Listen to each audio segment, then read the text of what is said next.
Hello everyone, welcome to वांगशन emotion. I hope आप सब अच्छे होंगे। अच्छे नहीं हो तो हो जाओ यार। चलिए आज का पार्ट स्टार्ट करते हैं। लास्ट पार्ट में हमने देखा था कि सान सब कुछ भूल गया था ईवो के बारे में, कि ईवो ने उससे क्या क्या कहा एंड उन दोनों का ब्रेकअप हो गया था। सान सब कुछ भूल गया था जब वो वांगजी और आईवन के साथ टाइम स्पेंड कर रहा था। अब इससे आगे उन लोगों ने घूमा फिरा, आइसक्रीम खाया एंड वो लोग वापस लान हाउस आ गए। लांस हाउस आने के बाद वांगजी ने कहा कि उसे सान के पेरेंट्स को बताना होगा कि सान यहाँ है।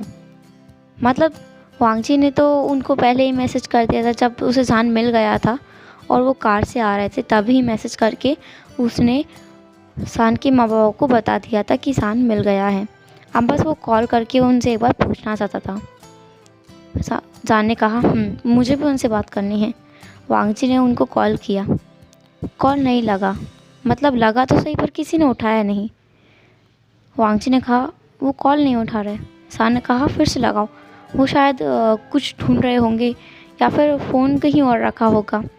वांगजी ने दोबारा ट्राई किया एंड इस बार लास्ट ही मौके पे जब बस कॉल कटिंग होने वाला था तभी किसी ने कॉल को उठा लिया। वांगजी ने कहा हेलो। पीछे से किसी ने कहा हेलो। वांगजी समझ गए कि ये आवाज़ सान का पेरेंट्स का तो नहीं है। उनके आवाज़ को वो पहचानता है। उसने कहा क्या मैं मिस्टर वी चांग से बात कर सकता हूँ? उस पर्सन ने कहा ओह, तो ये मिस्टर वी चांग से का फ़ोन है। अब वांगजी थोड़ा टेंस्ड हो गया। फ़ोन स्पीकर पे था तो सान भी बहुत ज़्यादा टेंस्ड हो गया। उसने कहा क्या मतलब है, ये उनका फ़ोन है तो उनके पास ही होगा ना, और आप कौन है? उस पर्सन ने कहा मैं डॉक्टर लू हूँ। सान ने कहा डॉक्टर? क्या क्या क्या मेरे पेरेंट्स हॉस्पिटल में हैं? क्या हुआ है उनको? क्या वो लोग ठीक तो है ना? डॉक्टर लू ने कहा मुझे लगता है कि आपको जल्दी जल्दी हॉस्पिटल आना होगा, अभी के अभी। सान ने कहा ठीक है, हाँ हम लोग आ रहे हैं। कौन सा हॉस्पिटल?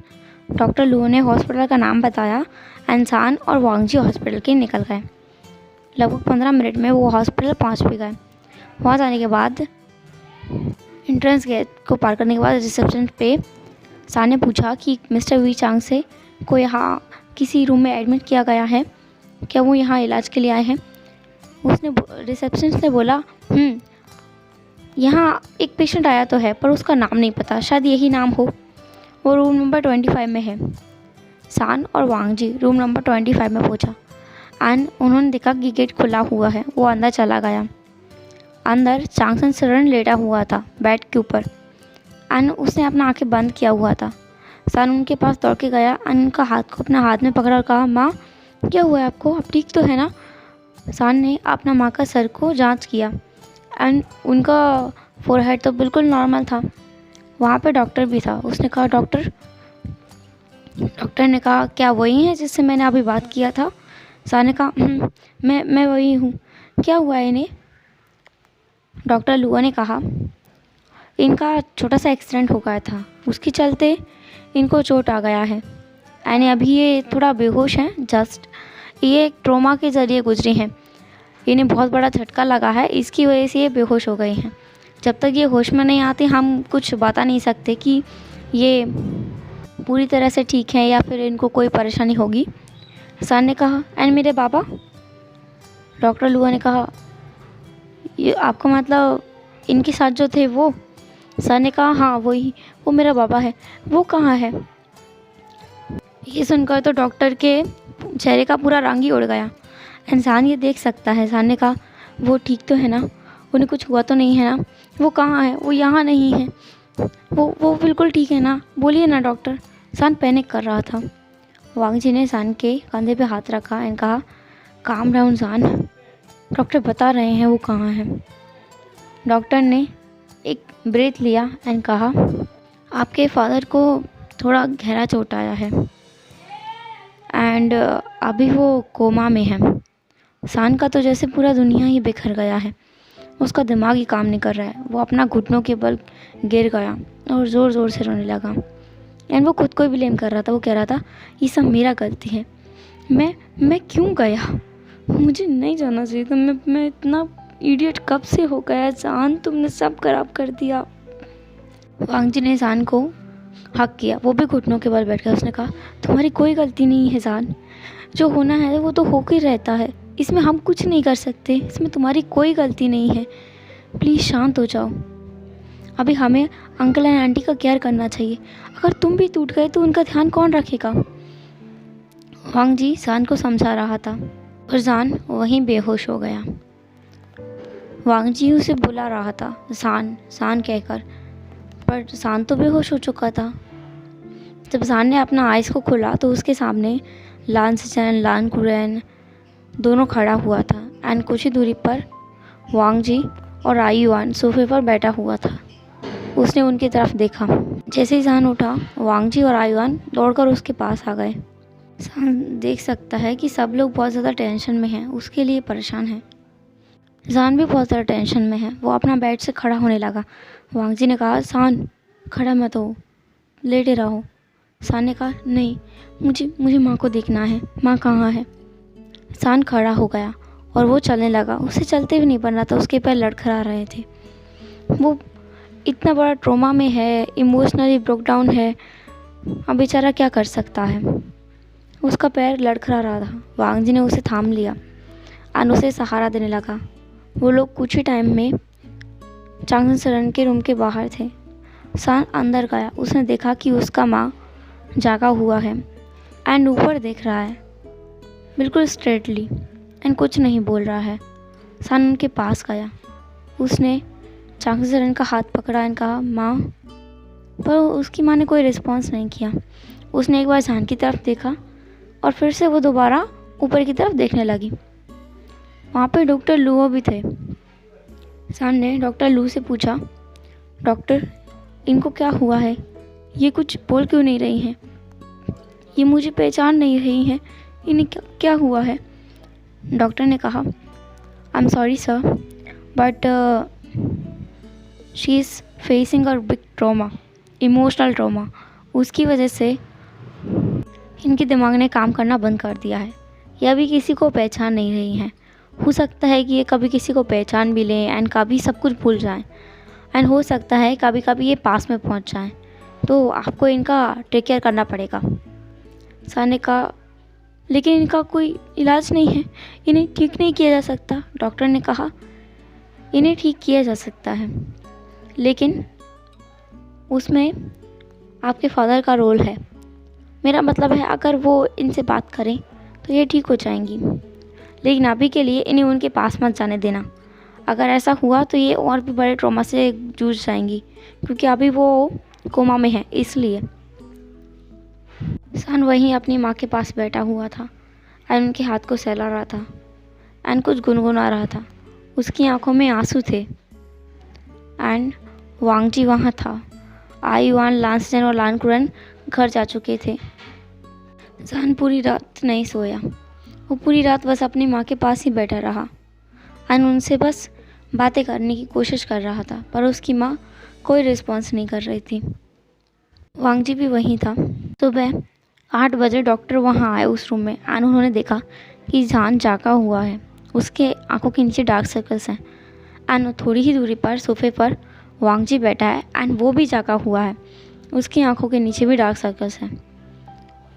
उसने वांग जी से कहा सर आपको ध्यान रखना चाहिए, वो बच्चा इमोशनल है अभी, उसका पेरेंट्स के साथ ये क्या हो गया है, इसके लिए आपको उसे सहारा देना चाहिए, उसे डांट कर सुलाना चाहिए था। इन सब के चक्कर में उसका तबीयत भी ख़राब हो जाएगा। आप समझ रहे हैं ना। वांग जी ने नोट किया एंड वो अपना प्लेस से खड़ा हुआ। वो जान के पास गया एंड उसने जान का हाथ पकड़ा और उसे नीचे खींच लिया। जान ने कहा क्या कर रहे हो, मुझे माँ के पास बैठना है, मुझे उनसे बातें करनी है। वांग जी ने कहा करेंगे, अभी हमें जहाँ से जाना होगा।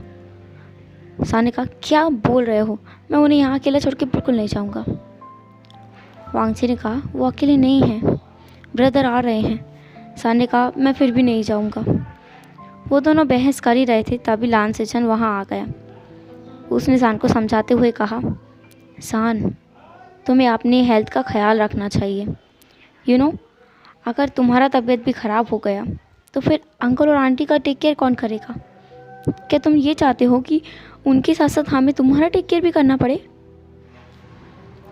सान ब्लिंकेट अपनी आई को ब्लिंक करके लांसन की तरफ देख रहा था। लांसन ने ये सब कहा था सिर्फ सान को वहाँ से भेजने के लिए। लांसन ने कहा, देखो ये तुम्हारा रिस्पॉन्सिबिलिटी है, रिस्पॉन्सिबिलिटी से भागो मत। तुम ऐसा करके अपना हेल्थ ख़राब कर लोगे और फिर इसके बाद तुम उन दोनों का ख्याल नहीं रख पाओगे। सान ने जस्ट नोट किया एंड उसने लांसन को हक कर लिया। वो साइलेंटली क्राई करने लगा। वांग जी ने उसके शोल्डर पर हाथ रखा एंड कहा, सान ब्रदर हैं यहाँ पे, हम जस्ट फ्रेश ऑफ होकर के वापस आ जाएंगे, प्लीज़ चलो। सान भी मान गया और वो लान हाउस चले गए। उन्होंने वहाँ पे नहाया एंड फ्रेश अनफ हुए और वापस हॉस्पिटल आ गए। सान ने सुबह से कुछ नहीं खाया था, ना भी दोपहर का 12 बज रहा था। वो दोनों हॉस्पिटल रूम में बैठे हुए थे जहाँ पर चांग से सरन थी एंड वी चांग से दूसरे रूम में था जो कि कोमा में था, उसको ऑब्जर्वेशन में रखा गया था। सो वहाँ पर किसी को जाने का परमिशन नहीं था। सान बस एक बार वहाँ गया था मास्क पहनकर एंड उनको देख करके आ गया था। उसके साथ में वांगजी भी था उसको संभालने के लिए एंड अभी वो लोग चांगसन सरन के साथ बैठे हुए हैं। चांगसन सरन जिसको सान ने अपना हाथों से ब्रेकफास्ट कराया एंड दोबारा सुला दिया। अभी उसके ऊपर मेडिसिन का असर है इसलिए वो सो गई है एंड सान वहीं बैठा हुआ है। वो बस अपनी माँ की तरफ देख रहा है। वांगजी ने देखा कि डोर पर लांसन है एंड उसके हाथ में फूड बॉक्स है। लांसन वांगजी के पास आया एंड फूड बॉक्स को उनके सामने एक टेबल पर रख दिया एंड कहा, सान बस अपनी माँ की तरफ दिख रहा था। उसका लांसन की तरफ कोई ध्यान नहीं था कि लांसन यहाँ आया है एंड फूड बास्केट लेके आया। उसने बिल्कुल ध्यान नहीं दिया। भी जब उसको किसी ने बुलाया तब उसका ध्यान टूटा एंड उसने लांसन की तरफ देखा एंड कहा, आप यहाँ कब आए?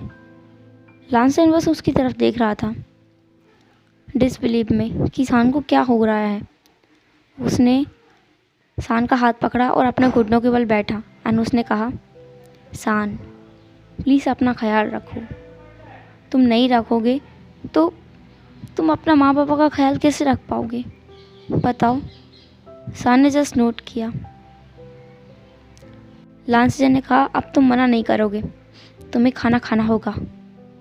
सान ने अगेन नोट किया। देन लांसन ने फूड बास्केट से फूड को बाहर निकाला। कुछ फूड उसने वांगजी को दिया एंड कुछ सान के सामने रख दिया। सान बस फूड को देखे जा रहा था, वो खा नहीं रहा था। उसने फूड को हाथ भी नहीं लगाया था। लांसन सिंपली सूप लेके आया था एंड कुछ राइस बॉल्स लेके आया था क्योंकि उसे पता था कि सान ज़्यादा कुछ खाने वाला नहीं है, तो वो कुछ सिंपल ही लेके चले जिससे सान कुछ खा ले। सान फूड को देख रहा था पर उसने अभी तक उसको हाथ भी नहीं लगाया था। वांगजी सान को देख रहा था। वांगजी ने सान का बोल अपने हाथ में लिया एंड सान का नज़र भी बोल के साथ साथ वांगजी के ऊपर जाकर टिक गया। वांगजी ने सूप को एक स्पून में भरा एंड सान की तरफ कर दिया। सान बस एक बार वांगजी को देख रहा था एंड दूसरी बार उस स्पून को। दैन उसने अपना मुंह खोल दिया एंड सूप को पी लिया। वांगजी ने पहले सान को खाना खिलाया एंड दैन उसने खुद ने खाया। ऐसे ही उनका एक दिन निकल गया, दैन दूसरा दिन भी निकल गया। ऐसे ही करते करते एक हफ्ता निकल गया। इंसान जो कि बहुत ज़्यादा फ्रस्ट्रेटेड था, उसकी माँ से वो रोज़ बातें करता था, उसकी माँ उससे एक बार भी बात नहीं करती थी। वो टूटा हुआ था। उसे अभी भी ईवो की ज़रूरत है, वो ऐसा समझ रहा था। सो वो बाथरूम में गया हॉस्पिटल की ही एंड उसने अपना फ़ोन निकाला। वो हेजिटेट कर रहा था। उसने बहुत टाइम तक सोचा। वो 15 मिनट तक लगभग उस नंबर को देखता रहा। दैन उसने उस नंबर को डायल कर ही दिया एंड पीछे से आवाज़ आया, the number you have call is currently switched off. Evo का फ़ोन स्विच ऑफ था। सान ने उस फ़ोन नंबर पे लगभग 15 से 20 बार कॉल किया पर हर बार जवाब एक ही था, the number you have called is currently switched off. सान तो बहुत ज़्यादा इरिटेट हो गया था। उसे बस अभी सिर्फ एक बार ईवो से बात करना है। ईवो इतना बुरा भी नहीं है कि ऐसी हालत में सान को अकेला छोड़ दे।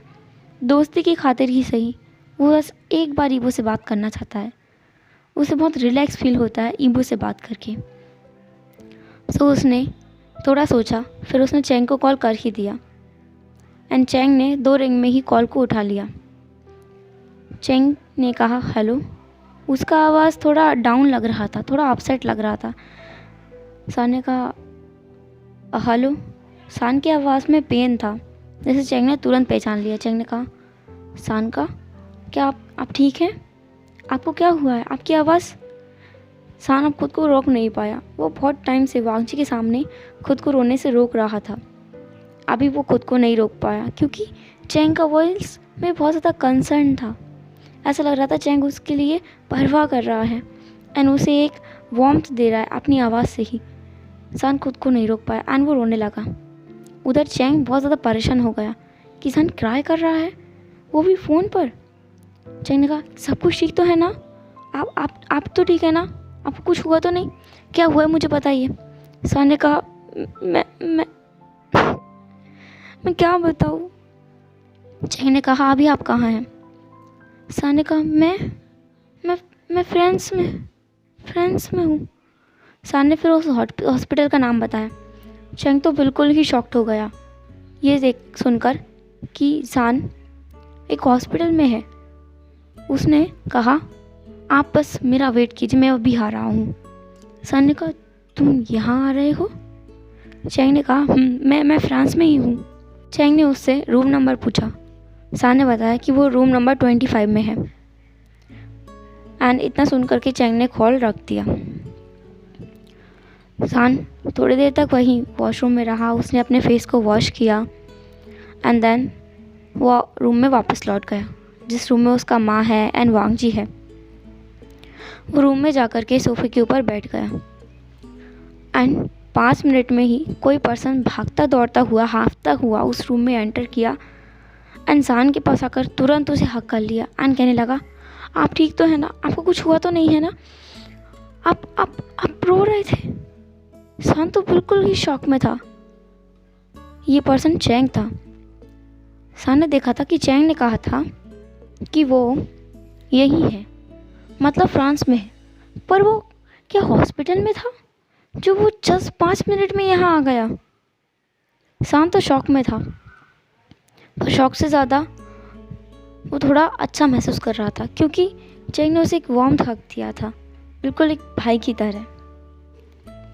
चैंग ने कहा आप ठीक तो है ना? देन उसका नज़र चांगसन सरन पे गया जो कि बेड पर एकदम बेजान सी लेटी हुई थी, ऊपर की तरफ देख रही थी। चैंग ने कहा आंट को क्या हुआ है? सान तो कुछ नहीं बोल पा रहा था एंड सान के पास में ही थोड़ी दूरी पर वांग जी बैठा हुआ था। वो भी हैरानी में चैंग की तरफ देख रहा था कि ये पर्सन है कौन। सान ने कहा चैंग तुम यहाँ इतने जल्दी? चैंग ने कहा मैं पास ही में था, मेरा एक फ्रेंड का एक्सीडेंट हुआ था तो मैं यहीं आया था। चैंग कुछ छुपाने की कोशिश कर रहा था, बस इस चीज़ को सान ने नोटिस नहीं किया क्योंकि वो अपना ही पेन में है। पर इस चीज़ को वांग जी ने नोटिस किया एंड जब उसने सुना कि इस पर्सन का नाम चैंग है तो उसे पता चला कि ये पक्का ईबो का ब्रदर होगा, क्योंकि सान ने ईबो के बारे में, उसके बारे में, उसका फैमिली के बारे में सब कुछ वांग जी को बता रखा है। बस वांग जी को ये नहीं पता कि ईबो और सान का ब्रेकअप हो गया है। चैंग ने सान को संभाला एंड अपना सहारा दिया। उस दिन चैंग सान के साथ ही था। वो लगभग 4 घंटे तक उसके साथ बैठा रहा। उसके बाद में वो थोड़ा टाइम के लिए, लगभग आधा घंटे के लिए कहीं चला गया था एंड देन अगेन वो वापस आकर सान के साथ बैठा रहा। उसने सान को डिनर कराया एंड सोने को भी कहा। उसने सान को बहुत डांटा ना सोने के लिए एंड ज़बरदस्ती उसे सोफे पर ला करके सुला दिया एंड उसने वांग जी से भी कहा कि वो भी जा कर के सो सकता है, वो अपना घर जा सकता है, चैंग सान के साथ रहेगा। वांग जी जाना तो नहीं चाहता था, बट हॉस्पिटल का रूल था कि 2 लोगों के अलावा और कोई वहाँ नहीं रुक सकता।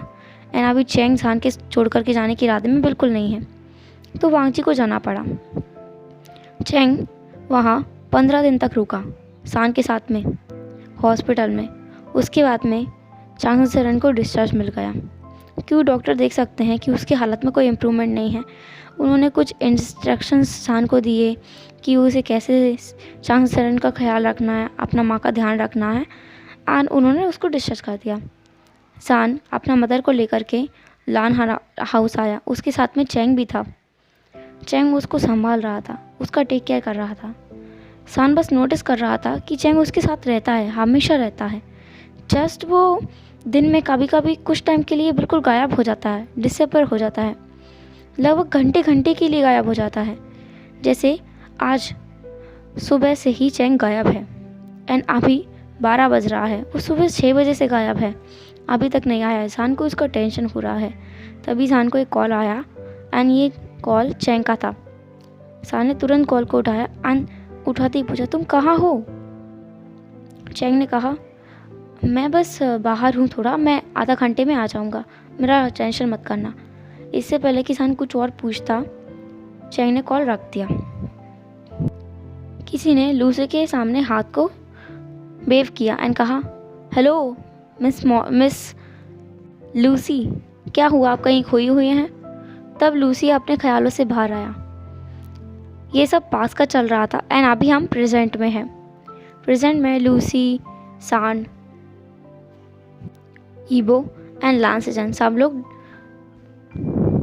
खाना खा रहे हैं एंड लूसी देख सकती है सब ने खाना अपना फिनिश कर दिया है, बट लूसी का खाना वैसा का वैसा रखा है।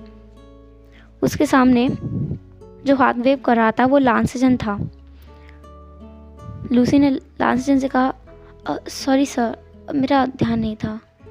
लान सेजन ने कहा, मिस लूसी, क्या आप खाना खाएंगी? लूसी ने कहा, नहीं, मुझे ज़्यादा भूख नहीं है, मैंने खा लिया है। ये कहकर वो लोग वहाँ से निकल गए एंड अपना घर की तरफ चला गया। सान अपना कार में था एंड उसके साथ में लान सेजन था। लान सेजन सान की तरफ देख रहा था एंड सान को भी पता है कि लान सेजन उसकी तरफ देख रहा है। सो सान ने एक बार लान सेजन की तरफ देखा एंड कहा, आपको कुछ पूछना है? ये बिल्कुल कोल्ड आवाज़ था। इसका सबको आदत हो गया है, क्योंकि हमेशा ही सान इतना ही कोल्ड वॉइस में सबसे बात करता है, बस आयुआन को छोड़ दो। एंड वांगजी से भी वो ऐसी ही आवाज़ में बात करता है, जस्ट आयुआन के सामने वो थोड़ा नॉर्मल वॉइस में बात करता है। लांसन ने कहा, वो सब क्या था? सान ने कहा, क्या सब? लांसन ने कहा, वो मॉडल ज़्यादा कुछ खास नहीं है एंड मुझे पता है कि तुम बिज़नेस के अलावा किसी और चीज़ पे बिल्कुल फोकस नहीं करते हो। तुम्हें किसी रिश्तेदारी से, किसी रिलेशन से कोई मतलब नहीं है, तो फिर उस लड़की को क्यों चुना है? मुझे जानना है। सान ने कहा, ऐसा कुछ नहीं है, वो लड़की ज़्यादा अच्छी नहीं है लेकिन टैलेंटेड है, बस इसलिए। लांसन ने कहा, सच में? सान ने कहा, क्या आपने देखा नहीं आज का सूट? अच्छा था ना? लांसन सोच रहा था, शूट तो सच में बहुत अच्छा था, पर उससे ज़्यादा कुछ उन्होंने नोटिस किया था, तो वो थी सान और लूसी के बीच में वो कम दूरी, एंड जिसे देख करके ईबो का पारा चढ़ रहा था। लांसन को इतना तो समझ आ रहा था कि सान कुछ करने के इरादे में है, पर वो क्या करना चाहता है ये लांसन नहीं समझ पा रहा था। उसे समझ आ रहा था कि सान ने जानबूझकर चैंग से कहा था कि ईवो को वहाँ भेजे, एंड सान खुद वहाँ गया था, जबकि वो किसी भी ऐसी चीज़ में जाता नहीं है। एंड उसने खुद मॉडल का जो कॉन्ट्रैक्ट है उसको एक्सेप्ट कर लिया, जबकि उसे कितना बड़ा बड़ा ऑफ़र मिला था पहले, उसने किसी को एक्सेप्ट नहीं किया था। सान का मन में कुछ तो चल रहा है, पर सान किसी को बताना नहीं चाहता है। लांसन यही सब सोच रहा था, तभी कार रुका एंड सान ने कहा, हम लोग पहुंच गए। लांसन ने देखा कि वो लान हाउस के सामने है एंड अभी के लिए सान यहीं रुका हुआ है। वो लोग लान हाउस के अंदर गए एंड जैसे ही वो अंदर गए, दो बच्चे दौड़ते हुए उन दोनों के पास आए। एक आयुआन था एंड एक था जिनलिंग। दौड़ता हुआ लांसन के पास आया एंड लांस ने भी उसे गोद में उठा लिया। आयुआन भी दौड़ते हुए सान के पास आया एंड सान को उसने हक कर लिया। सान ने कहा, तो मेरा लिटिल रेडिश कैसा है? आयुआन ने कहा, मैं बहुत अच्छा हूँ पापा। आपको पता है आज मैं और पापा घूमने गए थे। सान ने कहा, मुझे छोड़कर? आयुआन ने कहा, मैंने कहा था कि आपको लेके चले, पर बाबा ने कहा कि आप बिजी हो, आप हमारे साथ बाद में चलोगे। सान ने कहा, अच्छा ऐसा है तो हम एक काम करते, अब हम दोनों घूमने चलते हैं और तुम्हारे बाबा को यहीं छोड़ देते हैं। आयुआन ने कहा, सच में आप मेरे साथ घूमने चलोगे? सान ने कहा, बिल्कुल, मैं अपना बेबी के साथ कहीं भी घूमने जा सकता हूँ, तो हम लोग चलें। सान का मूड बहुत ख़राब था। उसने जो कुछ किया वो उसके लिए बिल्कुल रिग्रेट नहीं करता है। वो तो इससे ही बुरा करने का सोच रहा है। वो रिवेंज चाहता है, अपना रिवेंज चाहता है, उसके आंसुओं का रिवेंज चाहता है, उसके साथ जो कुछ हुआ उसका रिवेंज चाहता है। इसलिए उसने लूसी को ऐसा मॉडल हायर किया है एंड वांग कॉरपोरेशन में उसने डील किया है एज अ मॉडल। सान ये सब अपना मन में सोच रहा था। आयुआन ने सान के सामने अपना हाथ वेव किया एंड कहा, बाबा। सान ने कहा, हाँ? आयुआन ने कहा, आप कहाँ खो गए? हमें घूमने चलना है, इससे पहले कि बाबा आए हम लोग चलते हैं। सान ने कहा, बिल्कुल, चलो हम चलते हैं। वो दोनों वहाँ से निकल गए घूमने के लिए। लांस जन सान को देख रहा था एंड वो अपना मन में सोच रहा था कि सान क्या करने की कोशिश कर रहा है। उसके मन में सच में कुछ है एंड इसके बारे में वो बिल्कुल पता नहीं कर सकता है क्योंकि सान उसे बिल्कुल नहीं बताएगा। सो उसने बस एक शाय किया एंड वो आगे बढ़ गया। हेलो एवरीवन, तो कैसा लगा आज का पार्ट आपको? जैसा भी लगा हो मुझे कमेंट बॉक्स में ज़रूर बताना एंड फिर मिलेंगे नेक्स्ट पार्ट में। तब तक लिए tata, take care, bye bye. And video को लाइक शेयर करना बिल्कुल मत भूलना। आप लोग भूल जाते हो यार, मुझे याद दिलाना पड़ता है। Bye bye.